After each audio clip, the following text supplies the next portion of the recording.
Hey, what's up, guys? So recently, I did my capstone, and everyone has been telling me that they want me to record it and have it recorded so everyone can see it.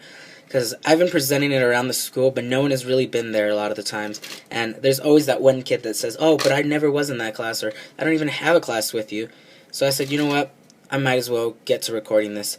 So for my capstone presentation, I wanted to perform a story. Tell a story or a speech. And that story and speech is my story of my Regis life.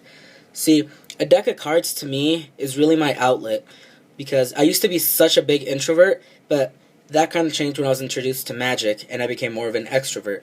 But better yet, I see my life as this deck of cards. I see my life as these deck of cards in the terms that every card in this deck is important. If I misplace or throw out a card, the whole deck is useless to me. But that's how I see my life. Because everything that has happened, every event in my life, every moment is important as the one before it.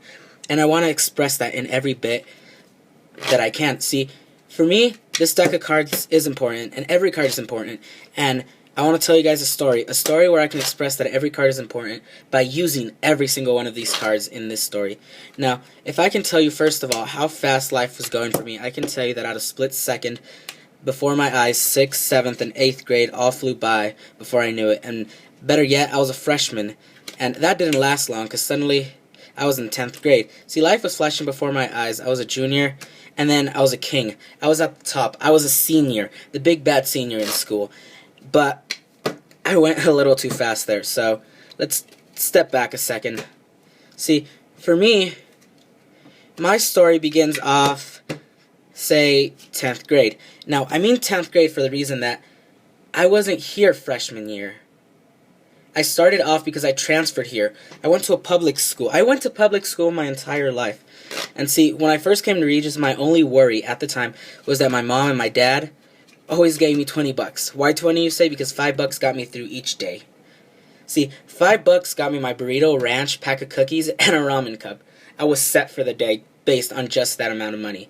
Now, that's all good, but I can tell you that one of the biggest differences of my life ever, transferring schools, coming from Hinckley into Regis, my biggest change that I saw were the girls. Now, see, being around girls my entire life, I was surrounded by them. But see, Regis takes these girls and plucks them straight out of my life and throws them on the other side of the planet, as if they don't exist. Now, that was okay for me. See, I was looking forward to starting off new, meeting new friends, getting to know new people, and I thought, you know what, this is probably going to be the best time of my life now, because I can start off new, get rid of all the bad things that have happened in my past. But see, this is how my life went, actually. This is me, freshman year. This is me surrounded by all the people that I knew, all the people that I had grown up with since pre-K and even kindergarten, all these people I knew. I transferred into Regis, and then all of this vanished. I was left alone. See, I had no idea where everyone had gone. I didn't know what was happening. I was alone, and that's what really hit me hard. See, at this point in my life, I was running on the worst schedule of my life. Now, in terms of schedule, I don't mean a red or a white day schedule, because that's how Regis works. See, we run on like half of our classes are on one day, and the other half are on the other day. Now, I don't mean that. We all have one day that we prefer over the other one. This is how my schedule went, if I can give you a rundown. See, coming in, 8 o'clock in the morning till about 3 in the afternoon, I put on a fake smile that got me through the day, so no one would wonder what was wrong with me. I got home, 5 o'clock, had dinner, 6 to about 8 in the afternoon, I did my homework. And then afterwards, 9 o'clock came around. And when 9 o'clock came around, I did my chore, I packed up, got ready for bed, made a lunch if I had to, all the good stuff. But, see, here's the issue. From 9 o'clock till about 2 in the morning, I cried myself to sleep. Why? See, I was struggling with making friends. I had lost everyone I grew up with, no friends, and I ate lunch alone for the first 2 weeks of my time at Regis. It was a struggle for me. I had no one to go for, no one to talk to, and at this point in my life, I was ready to drop out. Not just go back to my old school, but drop out of high school, period. Now, from 2 o'clock, I finally went to sleep, and then 5 in the morning came around, and I thought, you know what, it's not ready. I don't want to go back to school. I went back to sleep. 6 o'clock came around, and I thought I should probably get ready now. But the emotions were still there. I was struggling. I went back to sleep. 8 o'clock finally came around, and it was time to repeat my schedule for the next 2 weeks. See, at first I thought this was going to be the best decision of my life, and it was the worst decision. See, at this point in my life, I went through an interesting reflection of my life, and I want to express that. See, growing up, I was always told that I had love. See, I had love in me. So much of it. And I had so much of it that I had even more love. But the other thing that I was missing in my life was faith. See, I was raised Catholic. I never questioned the existence of a God. I never questioned if he really was out there. I was questioning at this point in my life, if he was out there, why is he making me struggle? Why is this such a struggle in my life at this moment? And I wanted to know myself. So everyone had told me faith was the easiest thing. It was basically a game that I was playing. They said, see, if we take faith and we set it on the bottom, you should find it there. And I said, all right. See, I looked here on earth, but I only saw love. People told me, you know what? Look towards the heavens. Look at the top. That's where love will be. So, you know what? I looked at the top, and I found love. I thought, you know what? I can't find it. They said, look inside you. Look inside the middle. That's where faith will be. It will be inside you. I looked inside myself, but I found the love that I had. See, I had so much love. This is where my first pillar comes into place, and that is being loving. I always had love, but I had no way of expressing it, and that was my struggle. So, basically, at this point, I lost my faith. My faith was nowhere to be found in this card, or in this card, or in that card. It felt like they had disappeared completely. At this point, this was me reaching my second week of school, and I was ready to drop out. A kid came up to me, and he said, hey, I'm sorry I didn't come up to you before. I've noticed that you've been eating lunch alone, and I regret not coming up to you earlier. I want to be your friend, he said. He introduced himself, and we began to hang out. One day that I remember out of the most was he pulled me out, and he sat me down in the chapel. He said, I see you're having a bad day here. I want you to focus on the good in your life. Take in all this silence and think about it. Think about all the good, let go of the bad. And at that moment, I saw faith here on earth. That's finally what connected to me. We went on sophomore retreat together, and at that moment, afterwards, I finally saw faith in the heavens. But better yet, I finally found faith inside myself. See, this kid I met, he had love. He had so much of it, and he knew exactly what to do with it. See, he had love, and even more love. He had all this love in him, and he knew exactly how to make use of it, is what I want to say. And he showed me how to make use of it himself. He used love in everything he did. He showed it in the smile that he had. He showed it in every action that he did. And that's what really got to me. See, I finally had this love, and I knew how to use it now. I finally found my faith, and it finally began to connect.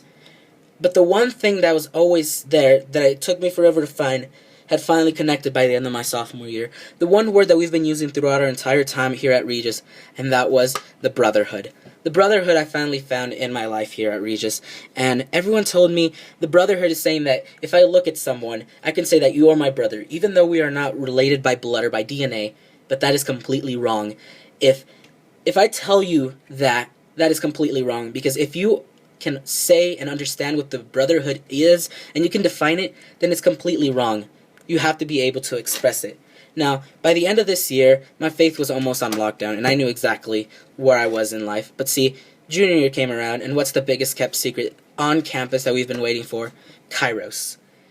Kairos was the best thing. I told my senior friends and I asked them, hey, what's the best thing for me to go on Kairos? What day is the best? Which one should I go on? They said, go on the second one. The second one is the best. You'll have the most fun. It doesn't intervene with theater schedule. And better yet, it's not too hot and it's not too cold. It's at the right time so you won't get snowed in. And I thought, that's amazing. But really in my head I was thinking, holy cow, where in the world am I going to be for 4 days and 3 nights? I've heard all the rumors. I've heard all the myths. I've heard everything.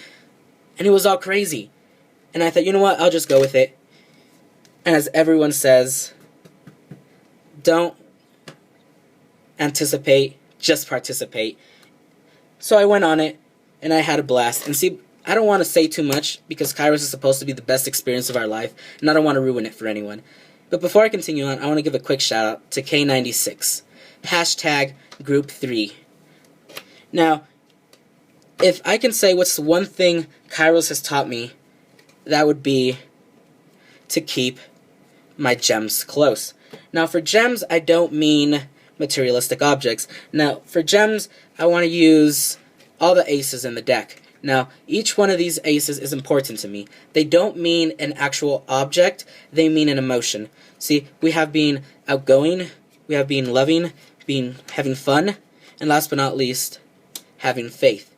Now, these are all emotions, but they also represent people that have been there for me since my first year at Regis. Now, if we can start off, the first one is Jacob. Jacob showed me how to be outgoing. He showed me how to break out of my bubble and finally meet new people. He got me into doing theater. He transferred in with me, and he was that guy who felt the same emotions that I did. He understood me. Next, we have Marco. Marco showed me how to be loving. If it wasn't for him, I wouldn't be here at Regis. Why? Because he was the kid who sat next to me. If it wasn't for him, I have no idea where I would be right now. Next, we have John Brock. John Brock shows me that I can have fun in every moment of my life, no matter what. Next, we have Nick Ting. Nick Ting shows me that I can have faith in everything. Even in the smallest things in life, I can find faith here on earth, in the bad moments, in everything. Now, that's all great, but as junior year finally began to wrap up, I finally started hearing it. And right now, as finals are just around the corner, I began to hear it. That countdown, the timer. 5, 4, 3, 2, and 1. But see, that wasn't all 4 years for me. That was my issue. See, coming in, I didn't come here freshman year. That was my struggle. So there's no way I can finish all 4 years. Everyone has told me Capstone is supposed to sum up every single year of Regis, all 4 years of it. But I wasn't here, so that's my issue. I can't sum up my entire Regis life. So in this point, it's basically failing. But see, I did finish all 4 years. This year, I ended up leading 2 retreats. 2 retreats that mean the world to me. See, I ended up leading freshman retreat and I ended up leading sophomore retreat. Freshman retreat, the reason for that was I wanted to be there for the freshmen. I wanted to see their faces as they came up the steps and saw the entire upperclassmen just looking at them and yelling and getting them pumped for the best experience of their life. And then we had sophomore retreat. See, sophomore retreat, I was bummed out because I didn't end up getting Kairos. But that wasn't a problem for me. I thought, you know what, I'll just go with it. It's a retreat, and I'll have fun. I know I will.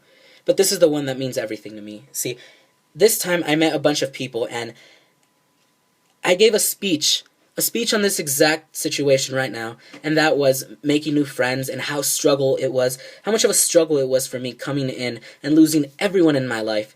And that was a problem. But right afterwards, a kid came up to me and he said, "Hey, I want to thank you because you've been such a big experience and you just so much have you said so far in this speech." And I said, "Why is that?" He says, "See, I didn't transfer in, but my issue is I don't know who my true friends are, and you've cleared that up for me, and I want to thank you for that." And at that moment, I realized that it's been the best experience of my time here at Regis, and I finally took in everything. My last pillar finally came into place, and that was being a leader. I had finally became a man for others. I had finally taken everything Regis has taught me and became a bigger person, became a man for others, became that leader. And that's the best thing I can say. See, Regis has taught me so much, and it's better than winning the lottery. It has been the best time of my life, and at this point in my life, I can tell you that I really am the jack of all trades. Now, these last few cards, I went around and I asked every senior, I said, "Hey guys, if you can sum up our class in as few words as possible, what would they be?" They said, "See, we are loving, we are diverse, we are outgoing, we are unique, we are brothers, and we are probably the rowdiest class so far." Now, that's great and all, but I can go on here for hours on end mentioning you and talking to you and saying how amazing our class is, but that's not doing justice. See, at this point in my life, I want to paint you guys a picture. A picture that sums up my Regis experience here. A picture that really shows you a new family that I have found. And a picture that sums up who my new brothers are. Because it is at this moment in my life that I finally realize that me and my emotions and my ideas have really been at home this whole time. And I want to thank you guys for that. Because if it wasn't for you, I wouldn't be the person that I am today. Thank you.